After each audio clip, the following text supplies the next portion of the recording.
Shalom. Shalom. Apa kabar anak-anak Tuhan? Bersama Tuhan, saya dahsyat dan luar biasa. Oke semua, di saat hari ini kita akan bersama-sama memulai ibadah kita. Karena sepanjang minggu ini Tuhan sudah menyertai kita semua. Ya, kita akan memulai dengan ibadah kita. Untuk itu kita sama-sama puji Tuhan dengan pujian yang berkata, dengar Dia panggil nama saya.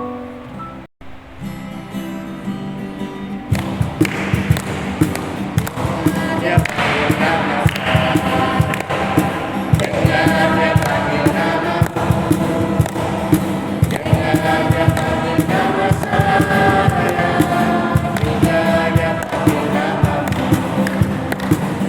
Oh giranglah haleluya, oh giranglah puji Tuhan, Yesus amat cinta pada saya. Oh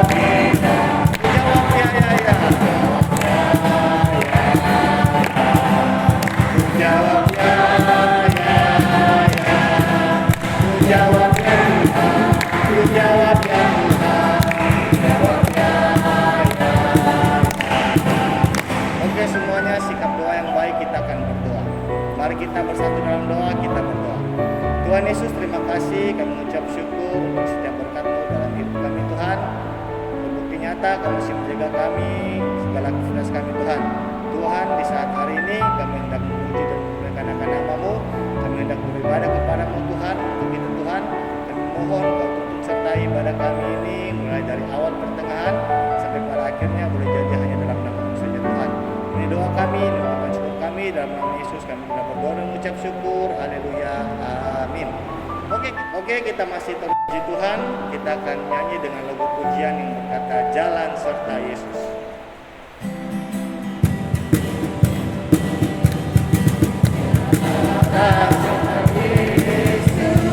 Jalan sertanya setiap hari, jalan serta Yesus selamanya.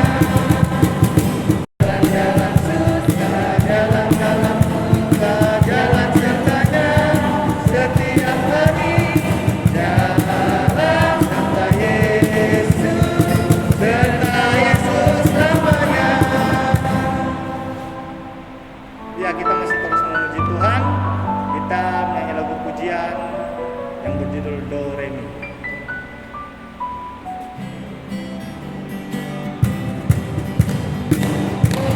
Itu gula dosa, relakan hatimu, diminta pada Yesus, maka firman-Nya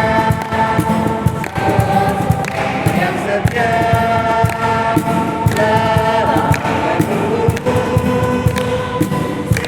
Silakan dia masuk, dosamu dihapuskan oleh isolasi dosa. Oke, kita masih terus memuji Tuhan.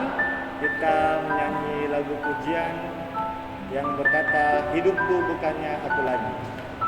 Bergerak di musik.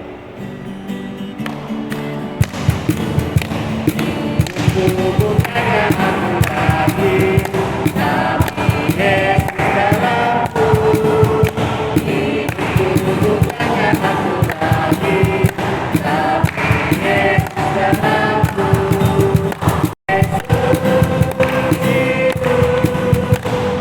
Yesus hidup dalamku. Bukannya aku lagi, tapi Yesus dalamku.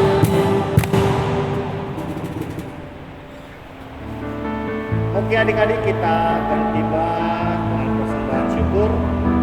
Untuk itu, mari adik-adik sekalian siapkan persembahan yang sudah diberikan oleh orang tua. Kita akan memberikan persembahan buat Tuhan. Mengiringi persembahan kita menyanyi lagu dari Kidung Jemaat 450, bait yang pertama, Hidup Kita Yang Benar. Bergerak di musik.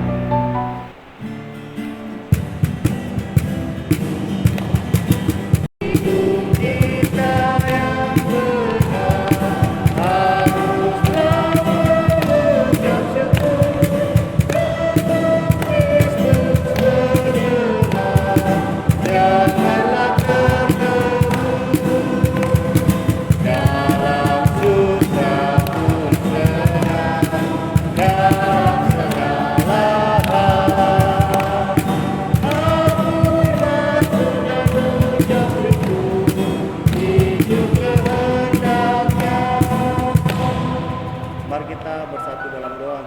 persembahan yang sudah kita berikan bersama-sama. Mari kita berdoa. Tuhan Yesus, terima kasih, kami mengucap syukur, kami telah memuji dan mengandalkan nama-Mu. Tiba saatnya kami telah memberikan persembahan Tuhan. Kau berkati persembahan ini Tuhan, biarlah persembahan ini boleh dipakai untuk perluasan kebenaran Injil-Mu Tuhan. Di tengah-tengah dunia ini, terlebih khusus di gereja kami, gereja GKI Alpha Omega Tuhan. Berkati kami semua Tuhan. Ini doa ungkapan syukur kami bawa hanya dalam nama Yesus Kristus. Kami telah berdoa dan mengucap syukur. Haleluya, amin. Oke adik-adik sekalian, kita akan masuk dalam firman Tuhan. Sebelum kita membaca dan merenungkan firman Tuhan, mari kita bersama-sama memuji Tuhan dari pujian yang berkata, firman-Mu berita bagi kami. Raldi musik.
Shalom. Ya, adik-adik semua, kita sudah bernyanyi memuji memuliakan nama Tuhan. Sekarang tiba saatnya untuk kita sama-sama membaca dan merenungkan firman Tuhan. Yang pada minggu kali ini kita sama-sama akan belajar dari kitab Kisah Para Rasul pasal yang ke-9 ayat yang pertama sampai ayat 19a. Kisah Para Rasul pasal 9 ayat yang pertama sampai ayat yang 19a. Namun sebelum kita mulai membaca, kita berdoa. Mari kita berdoa. Tuhan Yesus, kami mengucap syukur, kami berterima kasih. Engkau sangat baik dalam kehidupan kami. Terbukti kami semua anak-anak-Mu boleh sehat sampai pada hari ini. Itu semua karena kebaikan, karena penyertaan, karena kasih-Mu yang selalu nyata dalam kehidupan kami. Terima kasih Tuhan Yesus. Saat ini kami mau membaca dan merenungkan firman-Mu. Kami mohon Tuhan Yesus pimpin kami. Biarlah Tuhan kami boleh membaca dengan baik, kami boleh mendengarkan dengan baik, dan kami boleh belajar dengan baik, supaya firman-Mu ini yang kami belajar pada saat ini boleh kami pahami dan kami simpan dalam hati kami masing-masing. Terima kasih Tuhan Yesus, kami siap untuk belajar firman-Mu.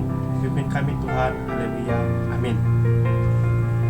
Ya, kita akan baca bersama-sama. Untuk yang sudah bisa baca dan untuk adik-adik yang belum bisa baca, silakan mendengarkan. Ya, yang sudah bisa baca, ayo kita baca sama-sama. Sudah dapat kan? Ya, Kisah Para Rasul pasal 9 ayat 1 sampai 19a. Ya, kalau sudah dapat semua, kita baca sama-sama. Saulus bertobat. 1, 2, 3. Sementara itu berkobar-kobar hati Saulus untuk mengancam dan membunuh murid-murid Tuhan. Ia menghadap imam besar dan meminta surat kuasa daripadanya untuk dibawa kepada majelis-majelis Yahudi di Damsyik, supaya jika ia menemukan laki-laki atau perempuan yang mengikuti jalan Tuhan, ia menangkap mereka dan membawa mereka ke Yerusalem. Dalam perjalanannya ke Damsyik, ketika ia sudah dekat kota itu, tiba-tiba cahaya memancar dari langit mengelilingi dia. Ia rebah ke tanah dan kedengaranlah olehnya suatu suara yang berkata kepadanya, "Saulus, Saulus, mengapakah engkau menganiaya aku?" Jawab Saulus, "Siapakah engkau, Tuhan?" Katanya, "Akulah Yesus yang kau aniaya itu. Tetapi bangunlah dan pergilah ke dalam kota, di sana akan dikatakan kepadamu apa yang harus kau perbuat." Maka termangu-mangulah teman-temannya seperjalanan, karena mereka memang mendengar suara itu, tetapi tidak melihat seorang juga pun. Saulus bangun dan berdiri, lalu ia membuka matanya, tetapi ia tidak dapat melihat apa-apa. Mereka harus menuntun dia masuk ke Damsyik. 3 hari lamanya ia tidak dapat melihat, dan 3 hari lamanya ia tidak makan dan minum. Damsyik ada seorang murid Tuhan bernama Ananias. Firman Tuhan kepadanya dalam suatu penglihatan, "Ananias." Jawabnya, "Ini aku, Tuhan." Firman Tuhan, "Mari, pergilah ke jalan yang bernama Jalan Lurus, dan carilah di rumah Yudas seorang dari Tarsus yang bernama Saulus. Ia sekarang berdoa." Dan dalam suatu penglihatan ia melihat bahwa seorang yang bernama Ananias masuk ke dalam dan menumpangkan tangannya ke atasnya supaya ia dapat melihat lagi.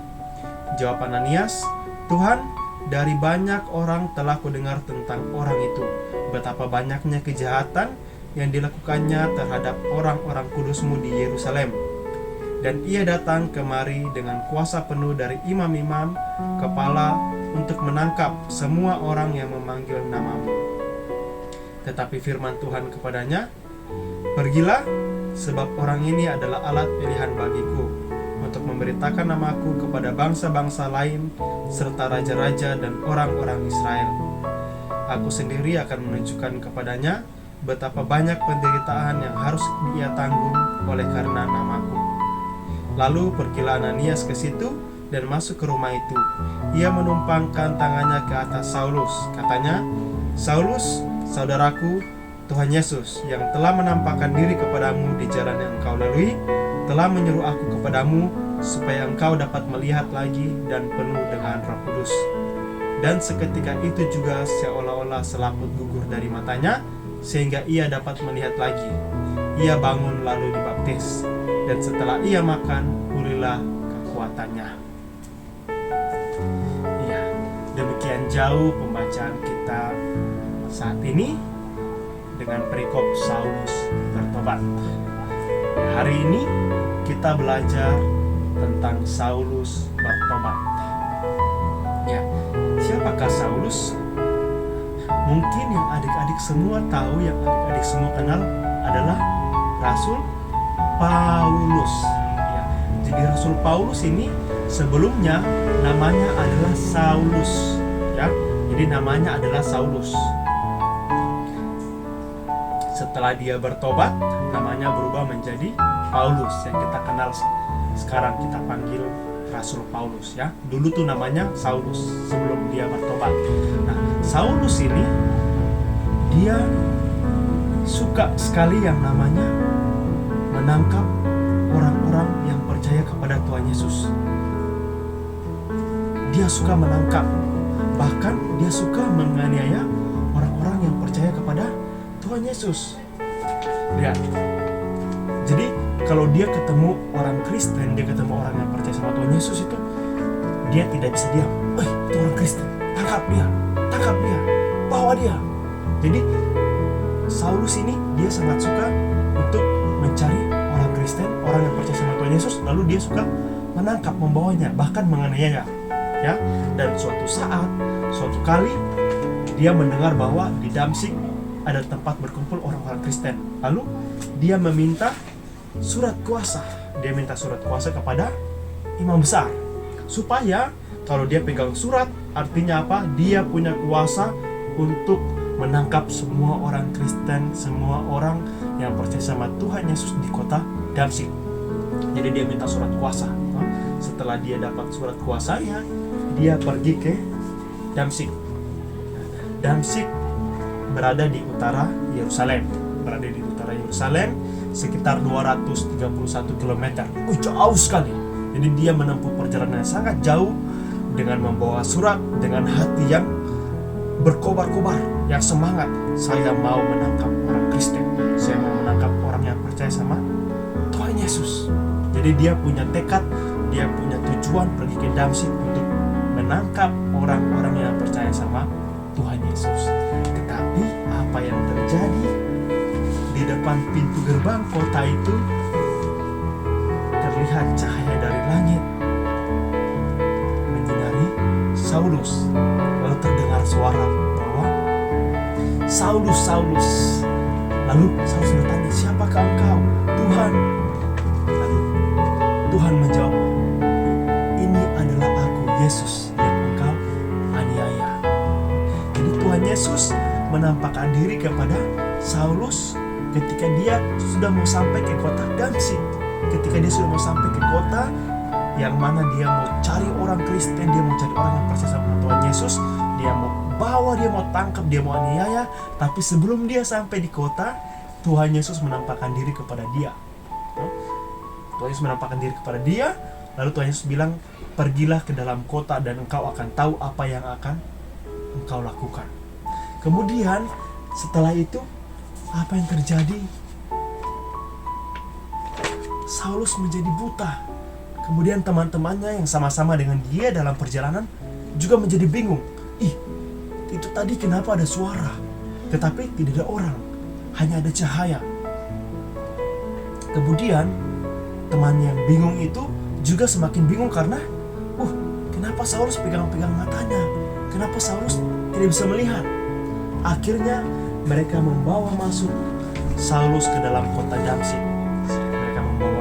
Saulus ke dalam kota Damsyik dengan menuntun dia, karena kan Saulus tidak bisa melihat, matanya buta, sehingga teman-temannya membantu dia berjalan ke dalam kota Damsyik. Dan selama 3 hari itu Saulus tidak bisa melihat dan dia tidak makan dan tidak minum. Bayangkan, dia buta, tidak bisa melihat, kemudian tidak makan dan juga tidak minum. Kemudian di kota Damsyik ada orang yang bernama siapa tadi?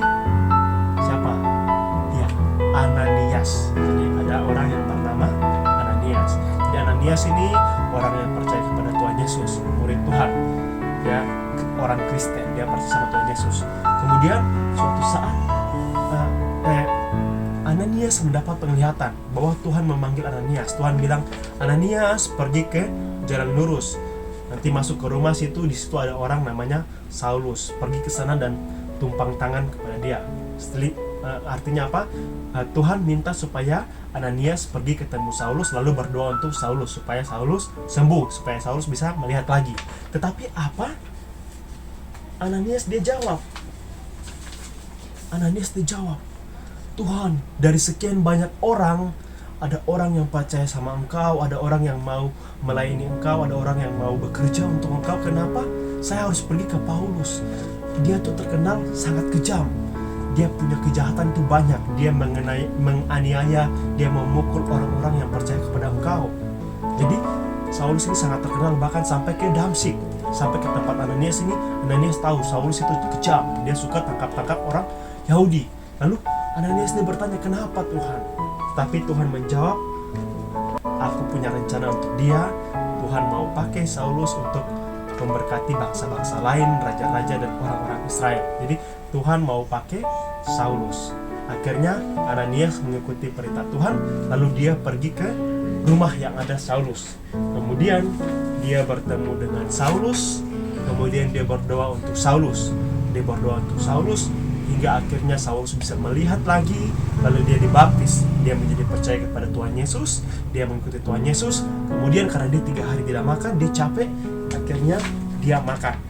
Dan setelah dia makan, dia kembali pulih. Dia menjadi sehat kembali, dia menjadi bugar, dia menjadi kuat kembali.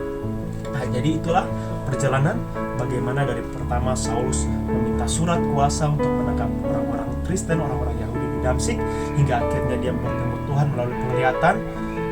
Dia menjadi buta, tidak makan, tidak minum, hingga akhirnya dia bertemu dengan Ananias berdoa untuk dia dapat melihat lagi, kemudian dia dibaptis hingga dia makan dan menjadi sehat kembali.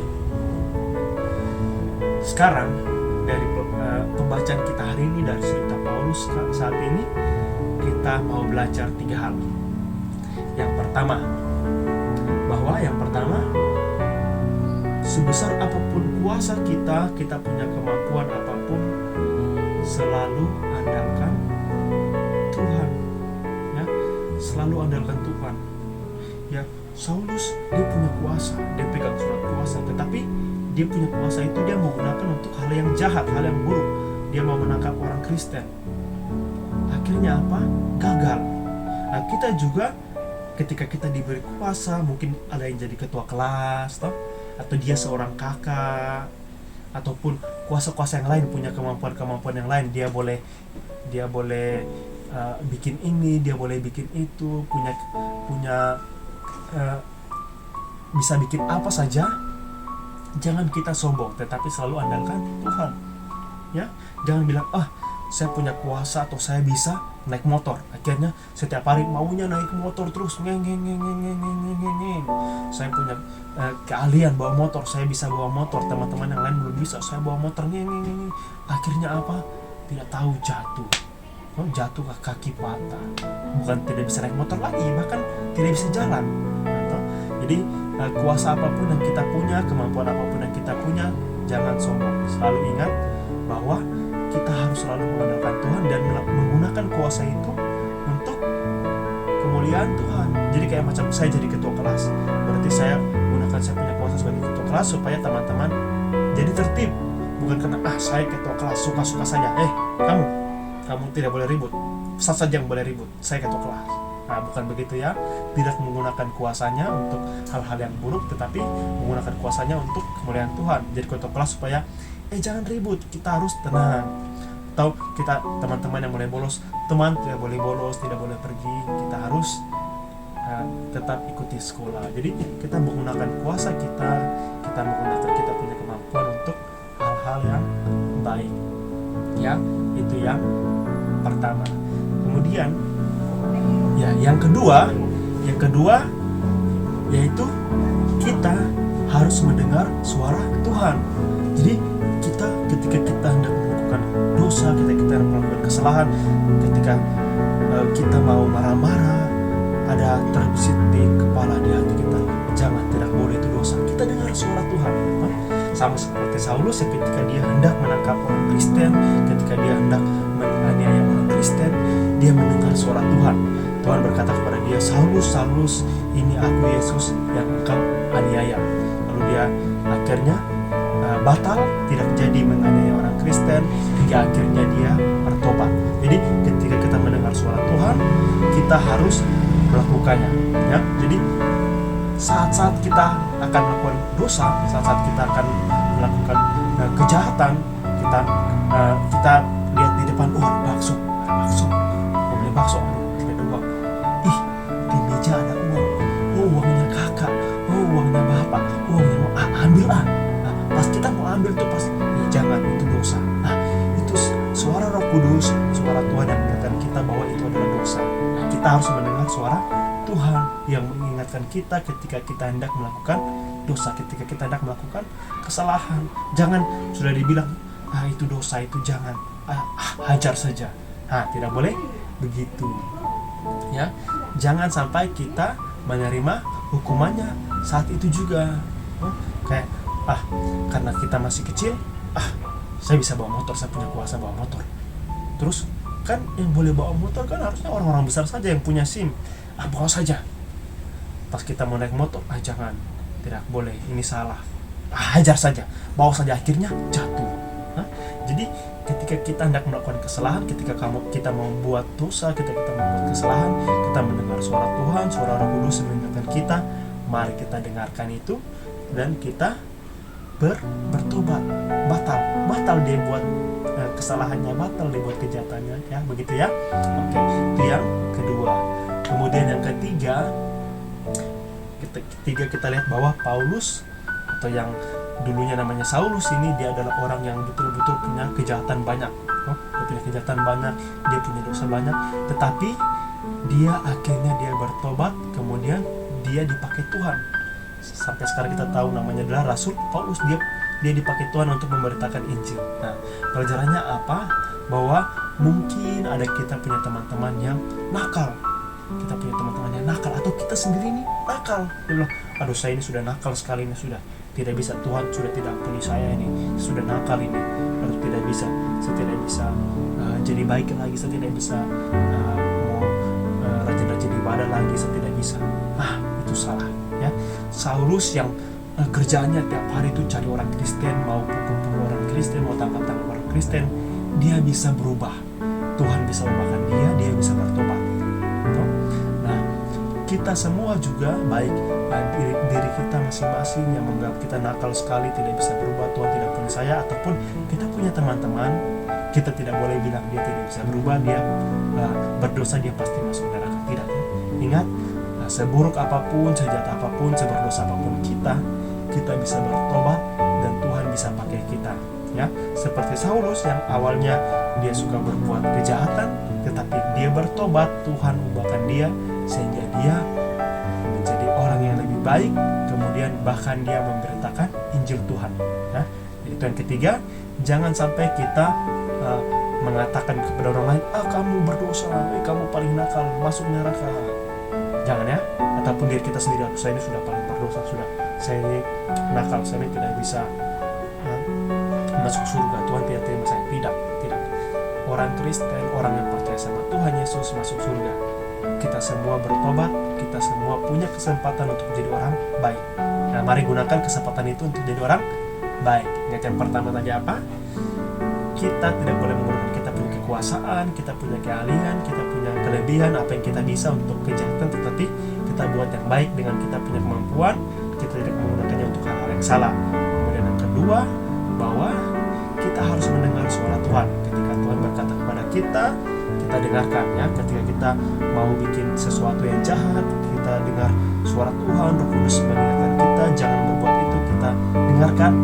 Kemudian yang ketiga, bahwa seberdosa apapun, orang nakal seperti apapun, semuanya bisa bertobat, Tuhan bisa pakai ya. Dan kiranya pelajaran kita hari ini, firman Tuhan hari ini, boleh kita sama-sama mengerti, kita pahami, dan kita lakukan dalam kehidupan kita hari lepas hari. Tuhan Yesus berkati kita. Amin. Ya, mari kita berdoa. Tuhan Yesus, kami mengucap syukur, kami berterima kasih, Kau sangat baik dalam kehidupan kami Tuhan. Saat ini kami sudah belajar firman-Mu mengenai kisah pertobatan Saulus. Biarlah Tuhan Yesus mampukan kami untuk mengingatnya, menyimpannya dalam hati kami masing-masing, bahkan melakukannya dalam kehidupan kami setiap hari. Biarlah firman-Mu ini boleh tumbuh dalam hati kami seperti tanah yang subur, dan firman-Mu boleh bertumbuh dan menghasilkan buah-buah dalam kehidupan kami setiap hari. Terima kasih Tuhan Yesus, pimpin sertai kami selalu, kami serahkan kehidupan kami ke dalam tangan-Mu. Roh Kudus bekerja dalam kehidupan kami, sertai kami senantiasa. Haleluya, amin. Oke adik-adik sekalian, demikian jauh bacaan dan perenungan firman Tuhan kita hari ini. Respon firman Tuhan yang telah disampaikan, mari kita bersama-sama memuji Tuhan dengan lagu pujian yang berkata, berikan Tuhan. Musik Kolorali.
semua bersatu dalam doa, semua sikap doa yang baik. 1, 2, 3. Terima kasih Tuhan Yesus, kami bersyukur atas segala penyertaan dan pemeliharaan Tuhan dalam kehidupan kami hari lepas hari.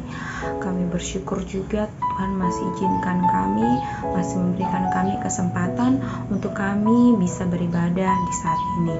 Terima kasih Tuhan Yesus, Kau berkati firman Tuhan yang baru saja kami dengar, biarlah firman ini boleh dapat kami lakukan di dalam kehidupan kami setiap hari. Terima kasih Tuhan Yesus, di saat ini kami mau berdoa buat setiap kami, buat kehidupan kami hari lepas hari, mulai dari kami yang masih kecil hingga sampai kami yang sudah bersekolah. Tuhan beri kesehatan kepada kami, jauhkan kami dari segala mara bahaya, jauhkanlah kami dari segala penyakit Tuhan, sehingga kami boleh tetap sehat dan di situ nama Tuhan boleh dimuliakan. Terima kasih Tuhan Yesus, Kau berkati juga buat pendidikan kami yang sudah bersekolah, beri kerajinan kepada kami, walaupun masih melalui pembelajaran online. Kiranya Tuhan beri kerajinan kepada kami, beri hikmat kepada kami, sehingga kami boleh dapat belajar dengan baik dan boleh mengerti setiap pelajaran yang diberikan. Terima kasih Tuhan Yesus. Tuhan Yesus juga berkati buat mama bapa kami, beri kesehatan dan kekuatan kepada mereka, berkati pekerjaan mereka juga Tuhan, sehingga melalui daripada itu berkat Tuhan boleh tercurah dalam kehidupan kami. Berkati juga buat sanak saudara kami yang lain, ada kakak, adik, ada nenek, kakek, om, tante dan sebagainya. Kiranya Tuhan Kau berkati juga mereka, beri sehat kepada mereka, berkati juga setiap pergumulan mereka. Terima kasih Tuhan Yesus. Kami berdoa buat teman-teman kami juga atau sanak saudara kami yang sedang sakit. Kiranya Tuhan Kau jamah bagian tubuh mereka yang sakit itu, sehingga mereka boleh pulih dari sakit mereka dan mereka boleh bisa sehat dan dapat melakukan aktivitas mereka dengan baik. Terima kasih Tuhan Yesus. Kami berdoa buat keadaan di saat ini yang masih dalam masa pandemi virus corona. Tuhan, kiranya Tuhan kami berdoa supaya virus ini cepat hilang dari bumi dan kami boleh bisa bermain, beraktivitas di luar seperti biasa. Kami boleh beribadah di gereja juga, kami boleh bersekolah juga Tuhan. Terima kasih Bapa, Kau berkati kami dan jawab setiap pergumulan kehidupan kami. Berkati juga setiap para dokter, suster, orang di rumah sakit maupun pemerintah yang tak lelah dalam bekerja. Kiranya Tuhan Kau berkati mereka selalu. Terima kasih Tuhan Yesus. Ampuni setiap salah dan dosa kami. Hanya di dalam nama-Mu kami sudah berdoa. Haleluya. Amin. Oke adik-adik sekalian, kita akan mengakhiri ibadah kita. Untuk itu sebagai pengantin doa berkat, mari kita sama-sama menyanyi lagu pujian Bapa terima kasih dalam sikap doa.